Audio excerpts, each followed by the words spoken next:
Welcome to this webinar, Cut Your Food Waste. I am Jessa Tremblay. We also have Melissa Donahue here.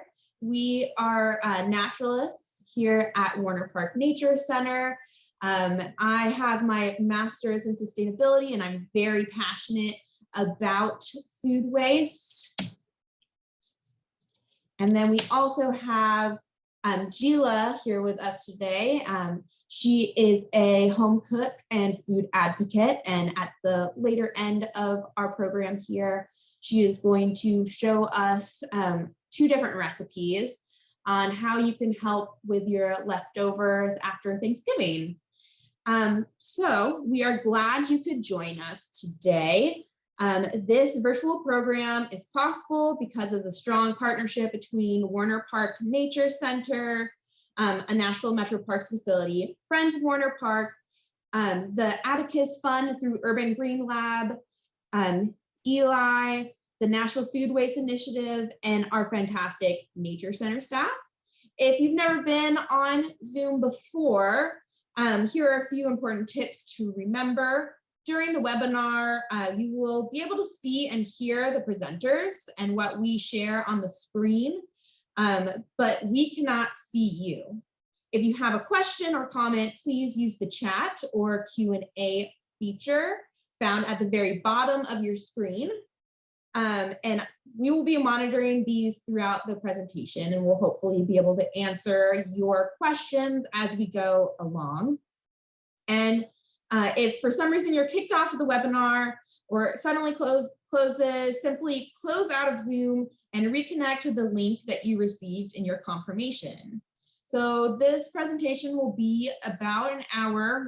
We will try to leave some time at the end for questions, but if you do have questions in the middle of the presentation, please just put those in the chat and we will try to get back to you. Awesome, it looks like we had a few more people arrive. Okay, let's get going. So before we get into how to cut our food waste, I want to go through a couple of mental exercises about where our food comes from and the food system. So in your mind, I just want you to consider a banana.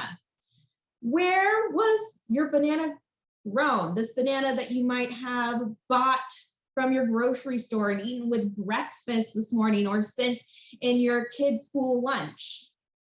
It was probably grown potentially 2,000 miles away from where you are right now on a banana plantation, maybe in Costa Rica or Colombia, in the middle of a rainforest, probably contributing to some sort of deforestation in those countries.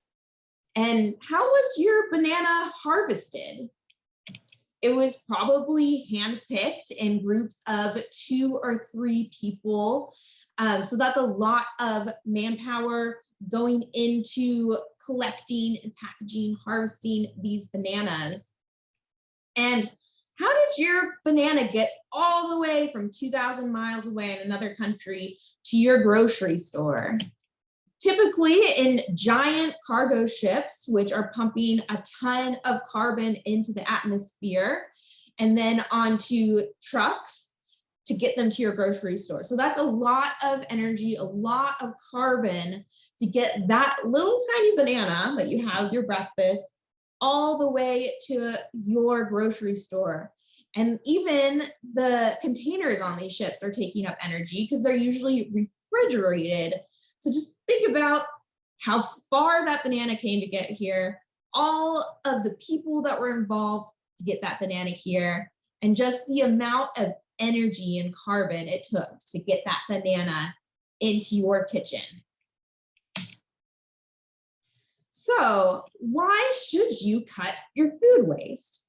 Here in the US, 30 to 40% of food is wasted each year, and approximately 103 billion pounds and $161 billion worth of food are wasted each year.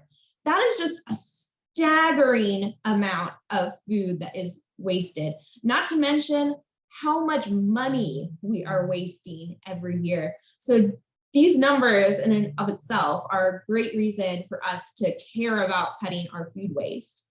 And then also a lot of this food is just thrown into landfills and sits there and can't decompose properly and creates lots of methane gas that is going into our atmosphere and contributing to climate change. And then going back to our banana, just think about all of the energy, time, and space it takes to create something as simple as a banana.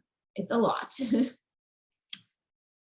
So here we have our food recovery hierarchy. So this is how we want to recover our food and the order in which we want to do it. So first, we want to make sure that we recover our food from the source. We don't want food to be going bad on the vine. We want to make sure food gets to the people that need it without going bad first.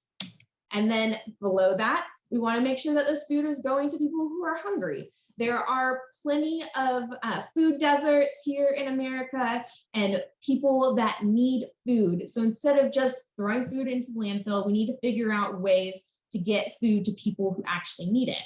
And then after we try to feed hungry people, we should try to feed animals. So if there's food that isn't fit for human consumption, we can at least try to mitigate that loss by feeding it to animals that maybe then go on to feed humans.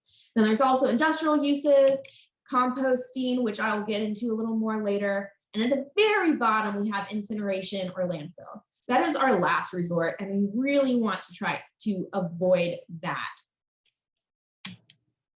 Okay, so this is the current American food system. So right now, you can see it as a very linear system going from growing mainly monocultures all the way to wholesaling. So this right there, we don't really have much say in currently. And we don't really control that portion of our food system. But once it hits to retailing, eating, and disposing, we as consumers have more of a say. And right now, the way things are going, as you can see here, it is very linear, and most of our food ends up just straight into the landfills and doesn't really go back into a circular system, which doesn't really help our farms or our planet. So here we can see what the ideal local food system would be. So this is actually how humanity did it for forever until we industrialized the system. So this is still the ideal and what would be the best solution for dealing with food waste. We want local farms to be growing a variety amount of foods. We want them to harvest it, package it, and transport it to local stores and retailers. And then when we eat our food, selecting foods that are in season and then disposing of any of our waste properly, which hopefully turns into compost and goes back to these farmers, creating a nice loop in our food system. So this is the goal to help really defeat a lot of our food waste in America. And in the end, if all else fails, there is always composting. So if we can't mitigate food on any of the other levels of the food recovery hierarchy, we've got composting, which is great. And there are many different compost systems that anyone can do. There's great backyard systems. There's even, if you live in an apartment, indoor systems that you can do, like vermiculture. And then if you just don't feel like dealing with compost yourself, there are always paid services. So now I'm going to bring in Melissa Donahue, and she's going to talk about some other ways that we can help our food waste.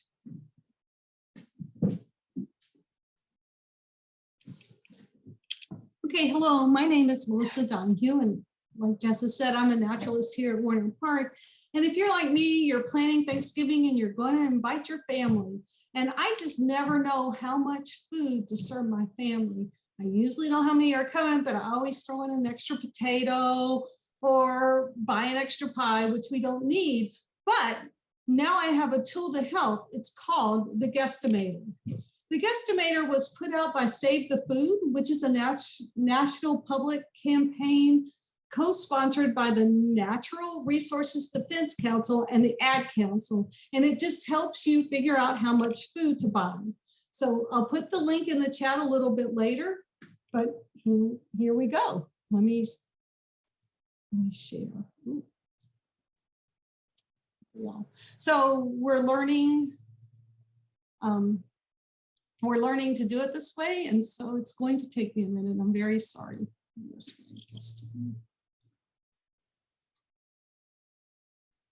Here it is. Okay. All right. So let me X out of this. All right, so here's the Guesstimator. So let's get started. So this asks you how many people you're expecting. I think I'm going to have about 6 children or small eaters. I think I'm going to have about 6 average eaters. And then I think I'm going to have about 3 big eaters. And that's everybody. And then, because my family eats a big lunch and then we like to eat dinner again or the next day, I want 1 leftover meal. So there we go. And because it's Thanksgiving, we are having a classic dinner party. So I'm going to create a menu. So what you see here is what the overall menu would look like. But luckily, because we use turkey instead of chicken, we can customize it. So I'm going to take out the chicken, I'm going to hit the turkey, and I'm going to hit the ham. And then our sides, we always have bread, we always have potatoes, and we always have a casserole. And for dessert, we always have a pie and a cake. So once I've done this, I can figure out, it will give me a menu. So here's how much I'll need to make. For 15 guests with 1 leftover meal, I'll need about a 6.5 pound turkey and a 6.5 pound ham.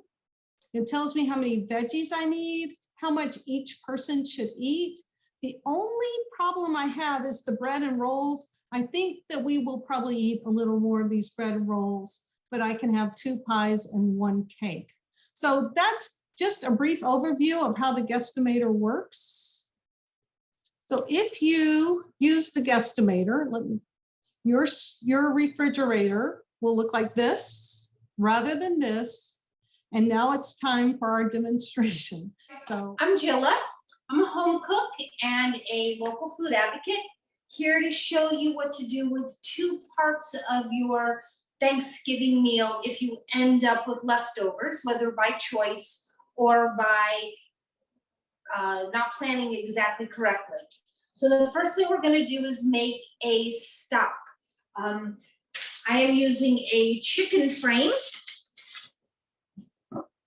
in a large pot with water.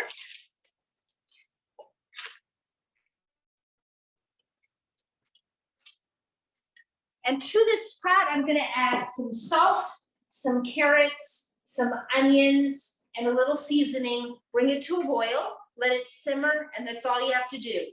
The nice thing about this, because it is a broth you're making, you do not need to cut the ends off or peel the carrots. You do not need to skin the onions, and you do not need to skin the garlic. So this is what we're going to do. Chunk it. I'm using all the onions in the back because I didn't have a plan for the leftover onions.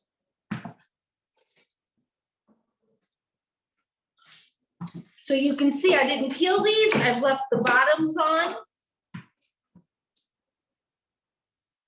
I'm going to do the same with the onion. I'm going to cut the onion in half, and that is it. These are small. If they were larger onions, I would quarter them. One more. These happen to be small yellow onions. You can use white onions, Vidalia onions, or sweet onions, shallots if you've got leftover extras. And then here's the garlic. Once again, this is all I'm doing. So once this is made because you've left all the skins on, you're gonna be straining it and ending up with a really rich colored broth. There are minerals and vitamins and benefits to leaving the skins on with this system. You get some salt.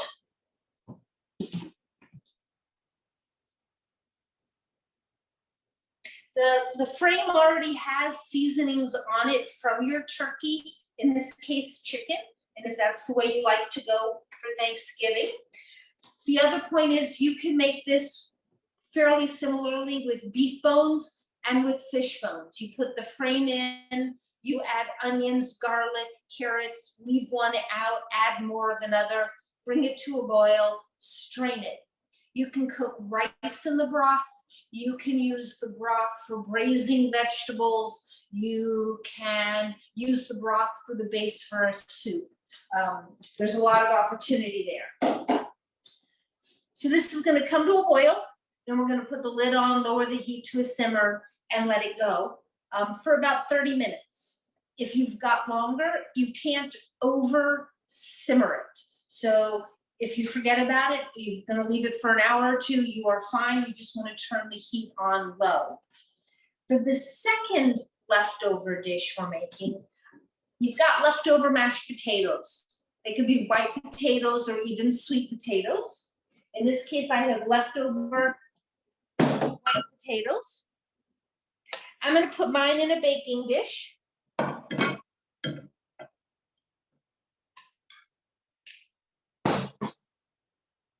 And I do actually intentionally make extra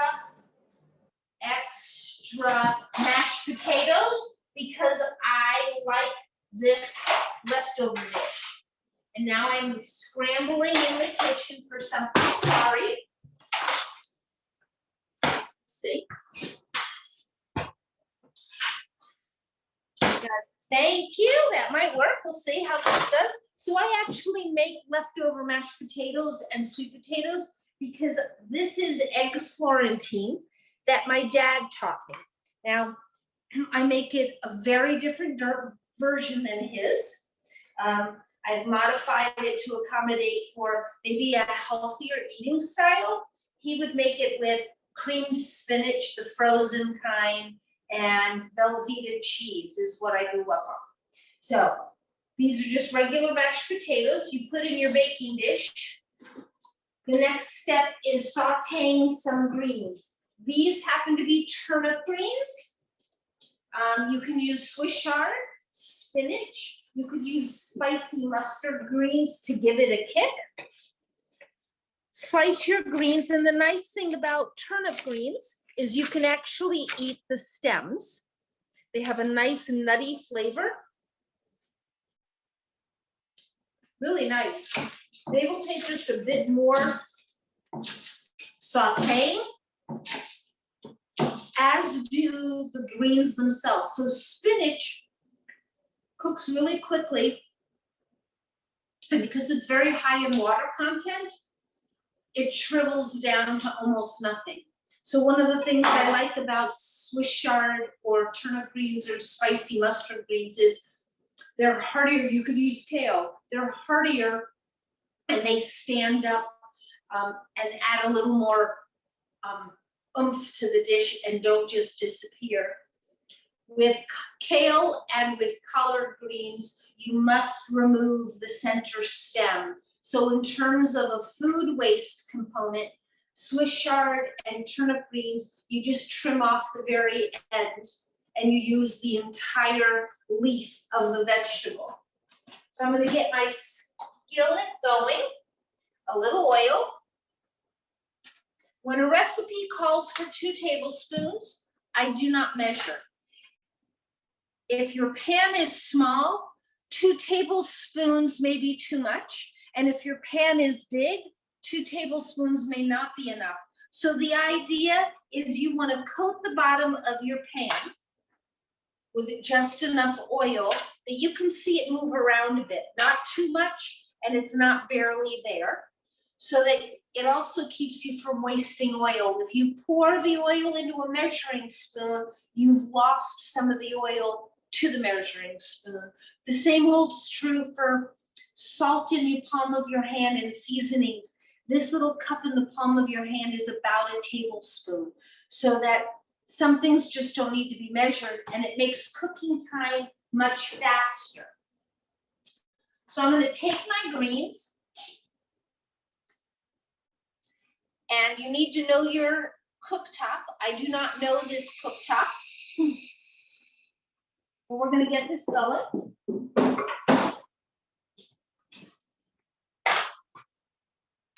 And we're going to saute the greens. And I'm going to add just a little bit of salt and some balsamic vinegar. Do be careful, that's on. So you get them coated in the oil. I'm going to grab some salt and a little balsamic vinegar. You could season this with cumin and coriander. You can leave it really simple with just salt. I happen to like the smell of vinegar. Could be a different vinegar, white vinegar,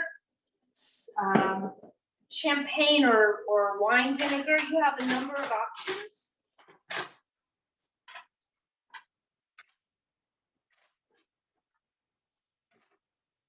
And what's really nice about this dish is it could be breakfast the next day.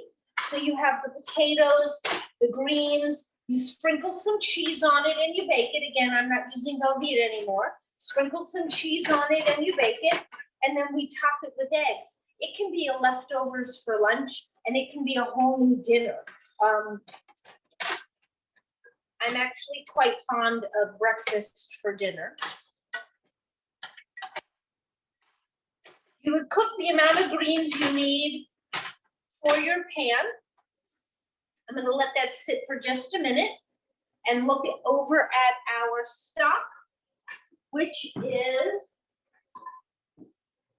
starting to foam. I'm going to give it a little stir. It's got the salt in there. This also could have, we have some turmeric here. You could add some turmeric to it. Nice thing about this is you can add whatever you want to season it. Turmeric has some really great medicinal healing benefits. And a really we don't have smell. And here we have our greens. They don't take long to cook. And so what I'm going to do is I'm going to leave my burner on because I'm going to cook eggs in a minute. But we're going to put this in the pan.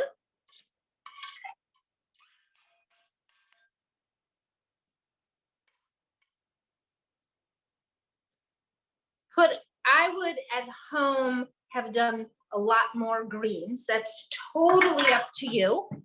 And then sprinkle it with some cheese. I've got today some nice Italian blend, but you could also do Fontina or Swiss. Leftover cheese is perfect. You could make your own blend of cheeses by grating a variety of cheeses that you have bits and pieces left over. This is what you have. I'm going to bake it in the oven. It takes about 20 minutes, depending on your oven and the temperature, how thick your casserole is, how room temperature or not your potatoes were. And while it is cooking, I'm going to lower this and we're going to make some eggs. My dad, when he made this recipe, because he was using Velveeta, cracked the raw eggs on top of the greens and then put the cheese on top and baked it in the oven. And the eggs cooked to me, which were perfect because they were really runny, soft poached eggs. If I don't use Velveeta anymore, cheese takes a little longer to melt. So now you can cook the eggs any way you want, and you can give each person a really runny egg or a hard cooked egg. It wouldn't matter. It's all in your preference. Whoop.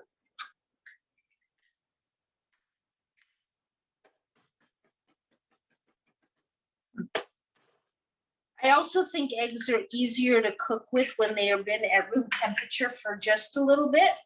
So I have these setting out for about 30 minutes. And I'm gonna cook them a little runny.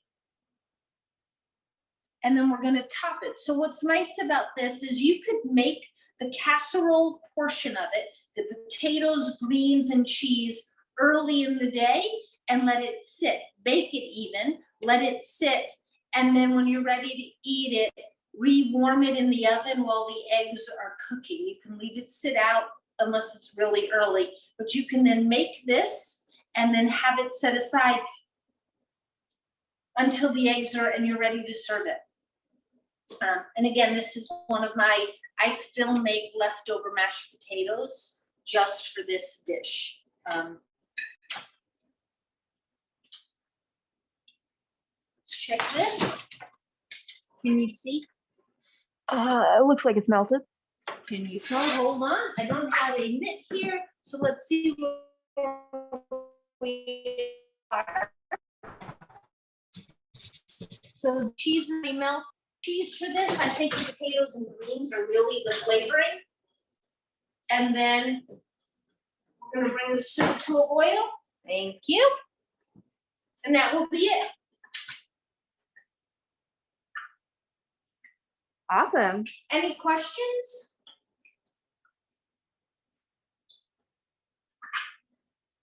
Does anyone have any questions about the dish or about food waste? We'll give you a couple of moments.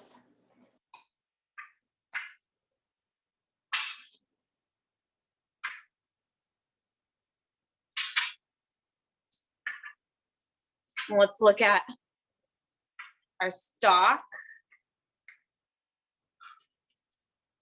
our eggs. Let me just check, see if anyone is setting in the chat.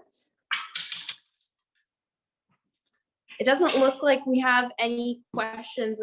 Oh wait, someone asked, how do you strain the stock? I have a fine mesh sieve. So it's the fine that keeps, that holds on to any small particles, and I reach in and scoop it. I compost with Compost Nashville, which means that I can put the carcass, bones, any parts of this into that. So I would scoop it out and put it into a bowl and set it aside, let it cool, and then put it in my compost. You can get a large sieve and pour your stock into it, but you then need a very large one. Okay, and then we have another question. Can you put basically any veggie in with the skin on if making a stock? Yes, yes. Turnips, carrots, onions, potatoes. Yes. I'm trying to think what other vegetables with the skin on, but yes, you can. And you can use leftover. So once this is done and you've strained your stock and you have some leftover Brussels sprouts, you could add them to the soup. If you have, I just made a soup. I keep in my refrigerator a bowl full of my little remnants of vegetables, Brussels sprouts, asparagus, acorn squash, and then at the end of the week, I put it all in one pot and make a soup. Awesome. I have a question. I'd love to know what got you into this line of work, and why are you passionate about being a food advocate? I think everyone should have access to food, equal access to food for all. I think that it's an assumption that people know how to cook. And it's just that an assumption. People are told that cooking takes too much time, costs too much money, makes a big mess. And I think nothing's farther than from the truth. You can get these two meals done really quickly and cook them at the same time and have something happen. It brings people around the table. You can bring your family into the kitchen. And it's what I did with my kids. Awesome. And then we have another question here. Can you freeze the stock? Yes, yes. And you should freeze it in sized containers, kind of like the guesstimator gives you what you should be cooking. You can freeze it in one giant container that you then can use for one big pot of soup. But you could freeze it in smaller containers to be using for soup or braises or cooking rice in. So you have a variety. Yes. Awesome. We have another one. Is there a vegetable you will not use in the stock?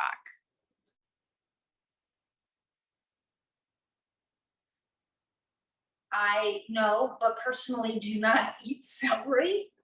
Celery is one of those vegetables that if you put too much in, it just tastes like celery. So I replace celery, recipes that call for celery, I use fennel. So it's not that I wouldn't use it like you can't, I don't use it because I don't love it. But no, I don't think there's any vegetable you can't use.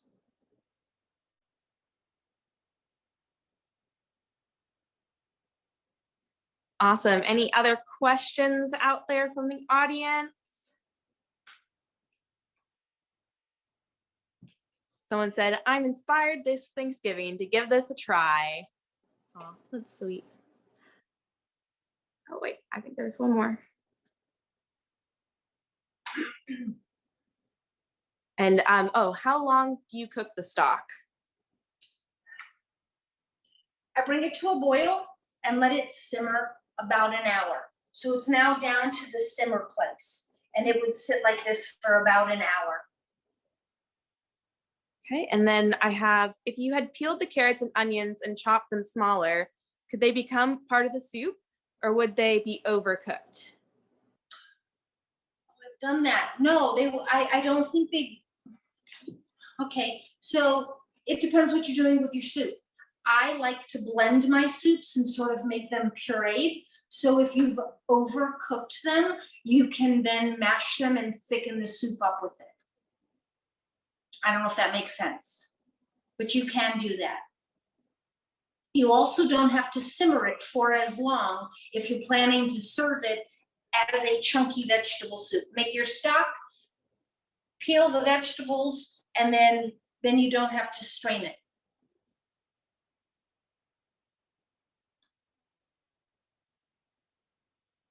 Okay. Any other questions? Awesome. Oh, wait, one more.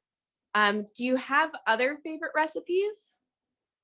For Thanksgiving leftovers or for life in general? I'm a big For leftovers in general. Leftovers in general. I'm a big fan of soups because to me it's a one pot meal and anything can be a soup. Favorite recipes with leftovers. Where I would go to soups or salads. Like you can take leftover rice, saute. You can make the eggs Florentine a slightly different version. Rice, put some sauteed greens on top, and put a cooked egg on top. That one I don't put cheese on, but people could. Leftover rice is really easy to do. But they've turned into those Buddha bowls that people put rice and all sorts of other things with them. That's just a great way to get rid of food that you have. So I always cook my rice in bulk and I freeze half of it. I cook my pasta in bulk, and if I'm not eating it all for one dinner, I freeze half of it.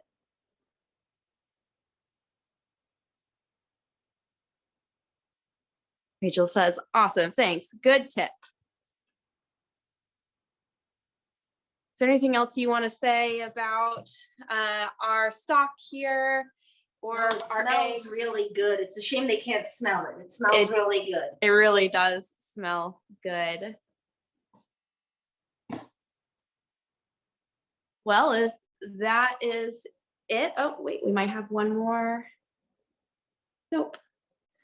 Okay, well, that is it. I just want to thank everyone for joining today.